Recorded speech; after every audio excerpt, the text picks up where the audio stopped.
Hi, my name is Audrey Patterson, and I'm in Psych 17, Section 517, and I did my Psych and Film project over the movie Me Before You.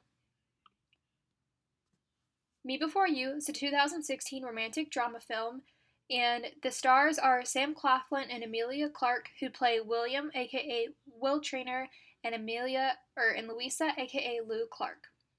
Will Traynor is a 31-year-old quadriplegic who was in an accident with a motorcycle. Before Will had his accident, he was a successful businessman and a sportsman who was living the dream life of any man. The movie is set in the United Kingdom, and most of the movie is taken place in Will's wealthy parents' house in Will's room where he stays all day. Louisa, aka Lou Clarke, is hired as a caregiver for Will by Will's mother. Will's mother hopes Lou's bubbly personality will lift Will's depressed and cynical spirits. The mood disorder I decided to choose for my case statement for the film and for the character Will is major depressive disorder.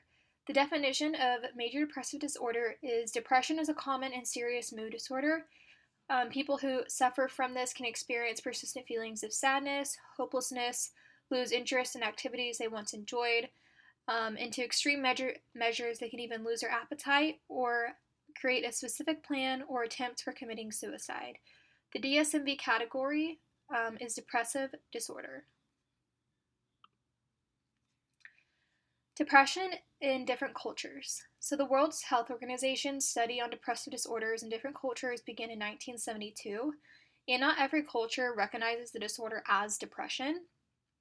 This is because it's not as common in other cultures, and if it is relevant in other cultures, it has a really short duration.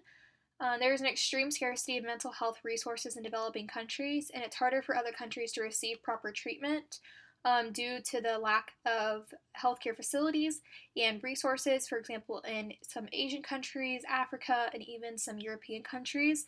If you look at the map towards the right, you can see that the United States suffers very severely with depression, but in other countries, it's not as severe. Evidence for William Traynor having depression is that he was depressed most of the day in the movie. Will never smiled or showed any signs of happiness towards other people. He made the people around him miserable, and little things made him irritable. Hopelessness was also another feature. Will said there was no meaning to his life anymore. He had lots of interest in activities he once loved, such as snowboarding, wakeboarding, and cliff jumping, and Will wanted to end his life because he thinks no one will feel lost afterwards. Even in the movie, Will's mother said that he attempted suicide many times. Will also isolated himself from everyone. He felt like people didn't care about him, and he pushed everyone that he loved him away. Treatment for Will, he could get on medication such as antidepressants or SSRIs to help lift his mood. He could try brain stimulation therapies. This involves transmitting short electrical pulses into the brain.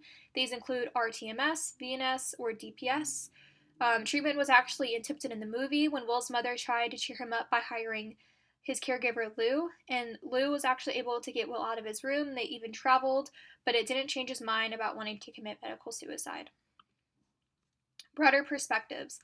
I think the film did portray an accurate representation of major depressive disorder.